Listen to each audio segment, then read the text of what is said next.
Welcome to mega 9 TV. Social media దిగ్గజం మెటాకు ఊహించని shock తగిలింది. ప్రధానమంత్రి నరేంద్ర మోదీకి సంబంధించిన ఒక వీడియోను మెటా ప్లాట్ఫామ్ల నుంచి తొలగించడం, ఆపై తిరిగి తీసుకురావడం ఇప్పుడు పెద్ద చర్చకు దారితీసింది. ఈ మొత్తం వ్యవహారంపై రాజకీయ వర్గాల్లో, సోషల్ మీడియాలో తీవ్ర ఆసక్తి నెలకొంది. అసలు ఏం జరిగింది, ఎవరు ఈ తొలగింపు వెనుక ఉన్నారు అన్నది ఇప్పుడు కీలక ప్రశ్నగా మారింది.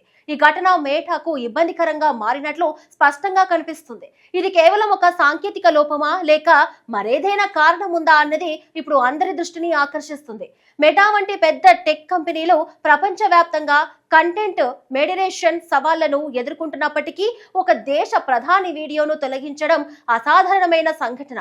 గతంలో కూడా వివిధ ప్రభుత్వాల నుండి కంటెంట్ తొలగింపు అభ్యర్థనలు వచ్చాయి, కానీ ప్లాట్ఫామ్ స్వతహాగా ఇలాంటి చర్య తీసుకోవడం అరుదు.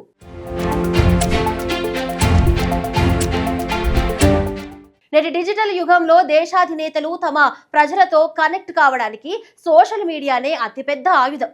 మన ప్రధాని నరేంద్ర మోదీకి ప్రపంచవ్యాప్తంగా నెట్వర్క్ లో మిలియన్ల కొద్ది ఫాలోవర్స్ ఉన్నారు. అయినా ఏ పోస్ట్ పెట్టినా క్షణాల్లో వైరల్ అవుతుంది. అలాంటిది ఆయన అధికారిక అకౌంట్ నుంచి పోస్ట్ అయిన ఒక ముఖ్యమైన వీడియోను మెటా ప్లాట్ఫామ్స్ అకస్మాత్తుగా తొలగించడం అందరినీ షాక్ కి గురిచేసింది.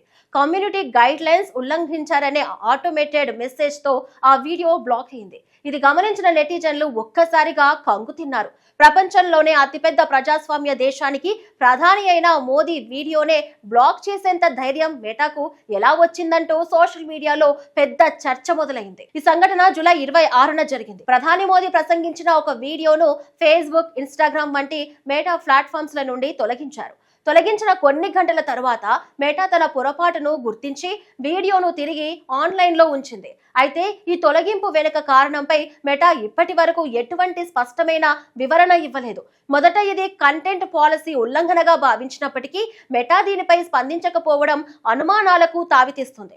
సుమారు ఉదయం 10:30 ఈ వీడియో తొలగించబడగా మధ్యాహ్నం 2:45 ప్రాంతంలో తిరిగి అందుబాటులోకి వచ్చింది.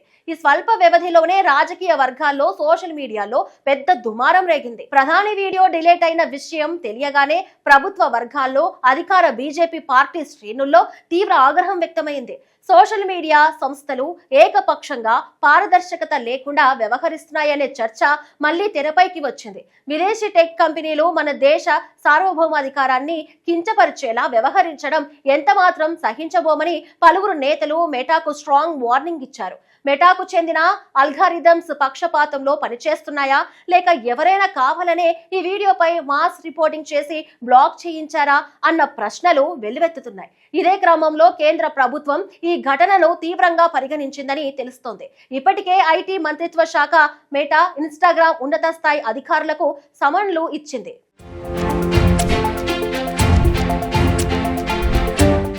వివాదం ముదురుతుందని గ్రహించిన మెటా వెంటనే అప్రమత్తమై వీడియోను తిరిగి రీస్టోర్ చేసింది. ఇదొక ఊప్స్ మూమెంట్ అని, కేవలం సాంకేతిక లోపం వల్లే ఈ పొరపాటు జరిగిందని వివరణ ఇచ్చుకుంది. ఎవరిని ఉద్దేశపూర్వకంగా టార్గెట్ చేయలేదని, తమ ఏఐ మోడరేషన్ సిస్టమ్స్ లో తలెత్తిన ఒక చిన్న బగ్ కారణంగా ఈ వీడియో ఫాల్స్ ఫ్లాగ్ అయిందని మెటా ప్రతినిధులు వెల్లడించారు.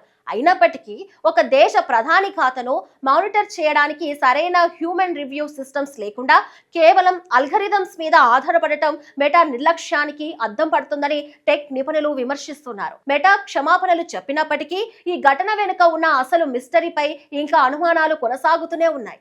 కేవలం ఒక టెక్నికల్ గ్లిజ్ వల్లే ఇంత పెద్ద ఖాతాలోని వీడియో ఎలా డిలీట్ అవుతుంది అని సైబర్ నిపుణులు ప్రశ్నిస్తున్నారు. కొందరు కుట్రదారులు కావాలనే బాట్ నెట్వర్క్స్ ద్వారా ఏకకాలంలో వేలాది రిపోర్ట్స్ చేసి అల్గరిథంను మోసం చేసి ఉండవచ్చని అనుమానిస్తున్నారు. ఈ టెక్నాలజీ యుగంలో ఎంత పెద్ద లీడర్ అయినా సరే ఒక చిన్న అల్గరిథం చేతిలో కీలుబొమ్మగా మారే ప్రమాదం ఉంది అనడానికి ఇది ఒక పర్ఫెక్ట్ ఉదాహరణ. భవిష్యత్తులో ఇలాంటివి రిపీట్ కాకుండా సోషల్ మీడియా ప్లాట్ఫామ్స్ పై కఠినమైన జాతీయ చట్టాలు తీసుకురావాల్సిన అవసరం ఎంతైనా ఉంది. సోషల్ మీడియా కంపెనీలు కేవలం లాభాల కోసమే కాకుండా జవాబుదారీతనంతో వ్యవహరించాలి. ప్రధాని మోదీ వీడియో వ్యవహారంలో జరిగిన ఈ రచ్చ మెటాకు ఒక పెద్ద గుణపాఠం లాంటిది. ఏఐపై అతిగా ఆధారపడటం వల్ల మున్ముందు ఎలాంటి ఊప్స్ మూమెంట్స్ ఇంకెన్ని చూడాలో అని నెటిజన్లు ఆందోళన చెందుతున్నారు.